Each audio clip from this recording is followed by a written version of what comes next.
Selamat pagi, kembali lagi bersama saya dalam channel Ayo Belajar. Pada materi kali ini kita akan masuk pada pembelajaran kedua. Masih pada tema pertama, pertumbuhan dan perkembangan makhluk hidup, dan subtema yang ketiga tentang pertumbuhan hewan. Dalam pembelajaran dua ini akan yang mata pelajaran bahasan kita yaitu bahasa Indonesia dan pendidikan Pancasila dan kewarganegaraan atau biasa disebut dengan PPKN.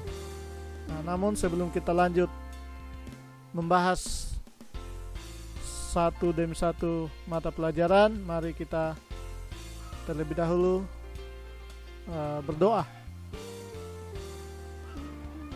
Doa dimulai. Doa selesai. Setelah kita berdoa, mari kita melanjutkan bahasan mata pelajaran kita pada materi kali ini. Yang pertama adalah bahasa Indonesia. Pada materi kali ini lagi-lagi ditampilkan tentang bacaan. Memang mata pelajaran bahasa Indonesia itu identik dengan bacaan. Maka memang harus kita rajin membaca. Mari kita baca bersama-sama bacaan berikut. Pertumbuhan kelinci. Nisa senang memelihara kelinci. Kelinci betina Nisa berwarna coklat.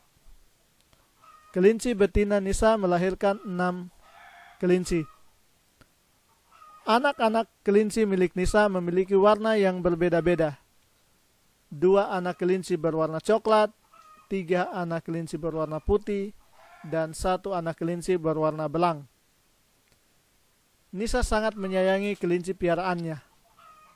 Nisa rutin memberi makan dan minum kelinci-kelinci piaraannya. Nisa juga rajin membersihkan kandang kelinci. Kelinci piaraan Nisa tumbuh besar. Kelinci Nisa mengalami pertumbuhan. Itulah bacaan yang ditampilkan pada pembelajaran kali ini. Di dalam bacaan ini mencakup 5 ciri makhluk hidup yang sudah pernah kita bahas pada pertemuan pertama, subtema pertama tentang ciri-ciri makhluk hidup. Mungkin masih ada yang ingat, hanya kembali mengingatkan bahwa 5 ciri makhluk hidup itu yang pertama adalah memerlukan makanan, yang kedua adalah berkembang biak, yang ketiga adalah bernapas, yang keempat adalah bergerak, dan yang kelima adalah tumbuh. 5 ciri makhluk hidup itu terangkum dalam bacaan ini. Yang mana itu? Yang pertama tentang memerlukan makanan. Nisa itu sangat menyayangi kelincinya. Saking sayangnya dia rutin memberikan makan dan minum. Itu ciri makhluk hidup yang pertama, memerlukan makanan. Ciri yang kedua itu berkembang biak. Kelinci betina Nisa melahirkan 6 anak kelinci. Jadi kelinci itu berkembang biak dengan cara melahirkan atau beranak. Ciri makhluk hidup yang ketiga yaitu bernapas. Kelinci ini hidup, maka dia pasti bernapas. Lalu yang keempat adalah bergerak. Kelinci memiliki alat gerak yaitu kaki, maka dia dapat bergerak. Lalu ciri yang kelima adalah tumbuh. Tadi melahirkan 6 anak kelinci, lalu kelinci piaraan Nisa ini tumbuh besar. Jadi dari kecil menjadi besar dan pertumbuhannya kelinci-kelinci Nisa ini mengalami pertumbuhan. Itu bahasan kita kali ini. Berikutnya adalah tugas. Tugas ini ada 5 nomor. Semua ada kaitannya dengan bacaan tadi. Ada 5 nomor. Silakan ditulis di buku tulisnya. Kemudian seperti halnya materi sebelumnya, jawaban yang telah diperoleh dimasukkan dalam link yang nanti ditulis dalam deskripsi video ini. Itu tugasnya ada 5 nomor. Nah, setelah bahasa Indonesia ini kita akan melanjutkan bahasan tentang pendidikan Pancasila dan kewarganegaraan.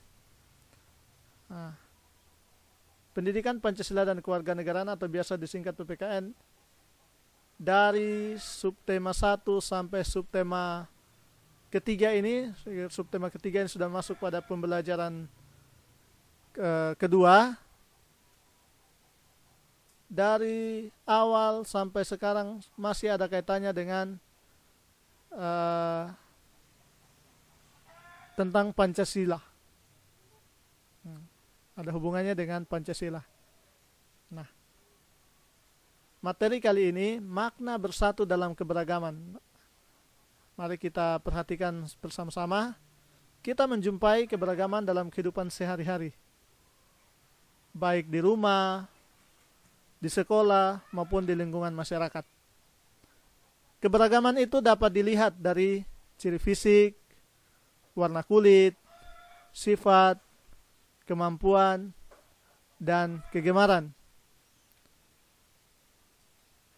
Berikut ada contoh keberagaman ciri fisik, yaitu ada yang berbadan tinggi, ada yang berbadan kurang tinggi, ada yang berkulit putih, ada yang berkulit coklat, ada yang rambutnya keriting, ada yang rambutnya lurus.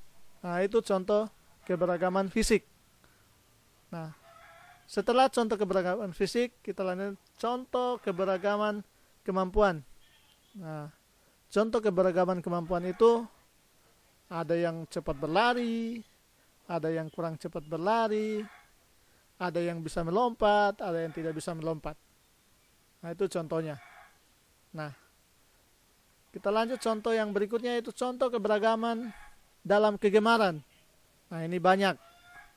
Contohnya misalnya ada yang suka menari, ada yang suka bermain bola, ada yang suka bermain musik, ada yang suka bermain layangan. Nah, itu kegemaran. Nah, contoh berikutnya adalah contoh mensyukuri dan menghargai keberagaman. Nah, ini contoh mensyukuri dan menghargai keberagaman. Contoh yang paling sering kita jumpai di sekolah adalah kadang-kadang anak itu mengolok-olok teman yang kurang pintar. Karena nilainya jelek, maka diolok-olok. Nah, kalau kita lihat mensyukuri atau menghargai keberagaman, harusnya tidak boleh mengolok-olok teman yang kurang pintar. Mau nilainya jelek, mau nilainya berapa, itu tidak perlu diolok-olok. Nah, kemudian yang berikutnya adalah wujud syukur kepada Tuhan, berarti mengamalkan sila pertama Pancasila. Nah, nanti akan ditampilkan sikap dan perilaku yang berkaitan dengan Pancasila. Nanti di akhir penjelasan ini ada. Kemudian yang berikutnya adalah perilaku yang didasari rasa kemanusiaan, seperti mencegah terjadinya perselisihan, berarti kita mengamalkan sila kedua Pancasila. Nah, ini rasa kemanusiaan. Sila kedua kan kemanusiaan yang adil dan beradab, jadi dia didasari oleh rasa kemanusiaan. Nah, yang berikutnya adalah jika perilaku dilakukan dengan mempererat persatuan, berarti kita mengamalkan sila ketiga Pancasila. Dan yang berikutnya adalah jika perilaku tersebut dilakukan saat berdiskusi, berarti kita mengamalkan sila keempat Pancasila. Dan yang kelima, jika perilaku tersebut dilakukan tanpa melihat perbedaan yang ada, berarti kita mengamalkan sila kelima Pancasila. Nah, sekarang saya akan tampilkan pengamalan Pancasila mulai dari sila pertama sampai dengan sila kelima. Apa-apa saja sih pengamalan Pancasila dari sila pertama sampai sila kelima. Nah, mari kita lihat. Nah, ini ketuhanan yang Maha Esa itu sila pertama. Jadi sila pertama ini berkaitan dengan perilaku kita sehari-hari sebagai umat beragama. Nah, dalam sila pertama ini ada 3 juga, di keluarga, di sekolah, dan di pergaulan masyarakat. Nah, kalau di keluarga contohnya misalnya rajin beribadah, selalu bersyukur atas nikmat yang diberikan Tuhan, memanjatkan doa-doa baik untuk orang tua dan keluarga, menjalankan perintah agama yang dianut masing-masing keluarga, beribadah sesuai dengan agama keyakinannya masing-masing. Nah, ini di rumah. Nah, bagaimana kalau di sekolah? Kalau di sekolah tidak memaksakan teman untuk menganut agama tertentu. Itu. Kemudian menghormati teman yang berbeda agama, karena jangan berbeda agama lalu kamu musuhi teman. Lalu yang ketiga adalah menghargai teman yang sedang beribadah meskipun kita berbeda agama. Nah, kemudian dalam pergaulan di masyarakat, kita harus menghormati pemeluk agama lain, tetap bergaul meskipun berbeda agama, tidak memaksakan kehendak orang lain untuk beribadah sesuai ajaran kita, lalu menjaga keharmonisan antar umat beragama. Nah, itu pengamalan Pancasila sila pertama, baik di keluarga, di sekolah, maupun di dalam pergaulan kita di masyarakat. Nah, sekarang sila yang kedua, kemanusiaan yang adil dan beradab. Nah, sila kedua ini berkaitan dengan sikap tenggang rasa, menjunjung tinggi nilai-nilai kemanusiaan, serta berani menegakkan kebenaran dan keadilan. Nah, di keluarga, contohnya di keluarga, menghormati orang yang lebih tua dari kita. Ya, kadang-kadang kita sudah tidak menghargai atau menghormati orang yang lebih tua. Dianggap teman, walaupun usia jauh. Nah, kemudian menghargai orang yang lebih muda dari kita. Berbakti kepada kedua orang tua, membantu orang tua, menjaga nilai-nilai luhur yang ada dalam keluarga, tidak bersikap semena-mena pada adik, sikap kasih dan sayang dengan seluruh anggota keluarga. Itu dalam keluarga. Nah, kalau di sekolah, menghormati guru dan menghargai teman, tidak membeda-bedakan teman, mengenakan seragam sekolah yang rapi, lalu bersikap adil pada teman. Nah, kalau dalam pergaulan kita di masyarakat, memberikan kesempatan kepada orang tua untuk duduk ketika berada di angkutan umum, saling membantu ketika ada tetangga yang membutuhkan bantuan, lalu memberikan bantuan materi maupun non-materi pada warga yang tertimpa musibah, lalu gemar melakukan kegiatan kemanusiaan. Nah, itu di masyarakat. Nah, sekarang kita lanjutkan sila yang ketiga, yaitu Persatuan Indonesia. Nah, sila ketiga ini berkaitan dengan sikap kita sebagai warga negara Indonesia yang untuk bersatu membangun bangsa. Nah, contoh dalam keluarga, tidak berkelahi dengan saudara, adik maupun kakak. Kemudian menyayangi sesama anggota keluarga, membina kerukunan dan keutuhan keluarga, bergotong royong bersama anggota keluarga, lalu bersama-sama saling membantu pekerjaan di rumah. Nah, kalau di sekolah, tidak berkelahi dengan teman. Nah, itu salah satu contoh mengamalkan sila ketiga Pancasila, tidak berkelahi dengan teman. Dan yang kedua adalah mengerjakan tugas kelompok sekolah bersama-sama. Nah, kalau di masyarakat, di pergaulan kita di masyarakat, gotong royong, menjaga nilai-nilai luhur bangsa, cinta tanah air dan bangsa Indonesia, cinta produk buatan dalam negeri atau cinta produk buatan Indonesia, lalu ikut berpartisipasi dalam kegiatan masyarakat, diantaranya kerja bakti dan gotong royong. Tidak menimbulkan perpecahan ke dalam masyarakat. Nah, ini ada katanya tidak boleh tawuran ini. Nah, lalu yang keempat, sila yang keempat, kerakyatan yang dipimpin oleh hikmat kebijaksanaan dalam permusyawaratan perwakilan. Nah, sila keempat ini berkaitan dengan sikap kita untuk selalu bermusyawarah dalam menyelesaikan masalah. Nah, contoh di dalam keluarga itu melaksanakan hasil keputusan musyawarah secara bertanggung jawab, menghargai pendapat anggota keluarga yang lain, tidak memaksakan kehendak anggota keluarga yang lain, memberikan saran jika diperlukan, melaksanakan peraturan tata tertib dalam keluarga yang telah disepakati bersama. Nah, di lingkungan sekolah, menghormati hasil musyawarah dan keputusan organisasi, tidak memaksakan pendapat teman. Nah, itu. Kemudian mengikuti jalannya rapat.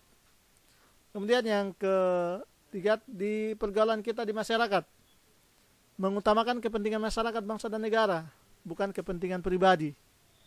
Lalu ikut berpartisipasi dalam pemilihan umum, lalu menghargai pendapat orang lain.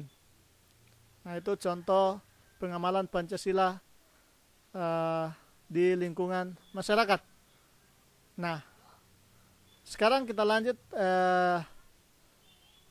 sila yang kelima, keadilan sosial bagi seluruh rakyat Indonesia. Sila kelima ini berkaitan dengan sikap kita untuk berlaku adil pada sesama. Nah, sikap kita untuk berlaku adil pada sesama. Kalau dalam lingkungan keluarga itu, contohnya adalah menolong adik yang sedang memerlukan bantuan, menghargai hak-hak anggota keluarga lainnya, kemudian melaksanakan kewajiban sebagai anggota keluarga yang baik.